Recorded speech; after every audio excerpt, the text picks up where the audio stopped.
Dave FISHWICK, Bank of Day fame. Don't mind him, folks. Mad as a bag of frogs, but don't mind him. Don't mind him at all. He was on telly this morning. They had him going around canvassing people around this there Burnley, which I think is where he's from. Yeah, canvassing people about the upcoming budget. This was this morning before, obviously, the budget aired. Oh, aye. And he's speaking to about 4 or 5 people in Burnley. Because, as I say, it's on his doorstep. And I can't believe what he's doing. I think to myself, what are you doing, Dave? First person he speaks to, woman probably in her mid-30s, maybe 40. You might have seen it, but for those that haven't, I've got to tell you. Yeah, he said to her, what would you like most to see out this budget, missus? What would you like? He never said missus, but I'm saying that, you know. What would you like, missus? What would you like to see? Oh, I hope they get the cost of living sorted out, she said. We're really struggling. He said, aye. I said, oh, aye, she said. We're a family of 4, she said. My husband works part-time, I don't work, and we're really struggling. And I thought, what? I rewound it. I thought, yep, family of 4, hubby works part-time, I don't work, and we're struggling. And I thought, what would you expect? How could you do anything? He's working 16 or 18 hours a week. You're not working. You've got a couple of kiddies and you're struggling. You're going to be struggling. Unbelievable. Third person he interviews is an homeless fella. Guy he's actually sat down on the street. He sits down with him. What do you want out the budget? He only wants a home. He's living in an old caravan with no windows in, but I'm thinking to myself, are they interviewing the right people there? Are these indicative of the people in Britain? Now, is that the right word? Either way, we're staying in because I don't really record. And I'm thinking, I know there are people with no homes.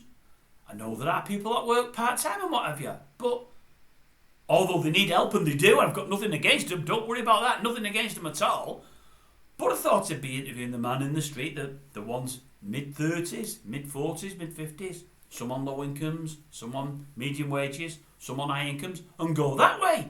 Don't get me wrong, I know his heart's in the right place. I heard him in studio later. He's talking about how they shouldn't have carried on with these bankers I said, bonuses and starting them up again. I agree with everything he says. And as I say, I think his heart's in the right place. He tries to tell us too much sometimes, because they said, what do you think, Dave? What do you think people want? He said, well, I had a call the other week for milk. One of the food banks needed milk. They've got no milk. So I said, right, okay then. And I give them milk for a year. You didn't have to say that, Dave. You could have just said I provided milk. And then he said a bit later, you're right, one of the food banks rung and they wanted this, they wanted a van to drive around because they had no van, they couldn't afford one. So I did this for a year, and then I've said, when that runs out, ring me again. We know you're helping people, Dave, and you're in the right place, and that's good. But when you help people, you don't really go into it. Like with that milk, just say, I gave them some milk. Not that, and I give it them for a year. You don't have to say that. That's not what we do when we help people. We just let people know we've done a bit and cut it dead. But anyway, I'm not going to pop at you, Dave. Well, I am. You shouldn't have interviewed those 2 out of the 4 people. You should have got a proper cross-section. There's not loads and loads and loads of families in the world that's got homeless people, well, just homeless people. There's not loads and loads and loads of families of 4 where only one person works part-time. I'm not surprised the woman's struggling. Even the cost of living, I don't think that's going to help you, love. I think your husband needs to get a full-time job and you could do the part-time job to help him along. Unbelievable. Family of 4, my husband works part-time, I don't work, and we're really struggling. Well, tell me something I want to know, and I could have worked that one out myself. Unbelievable. It is, honestly, unbelievable.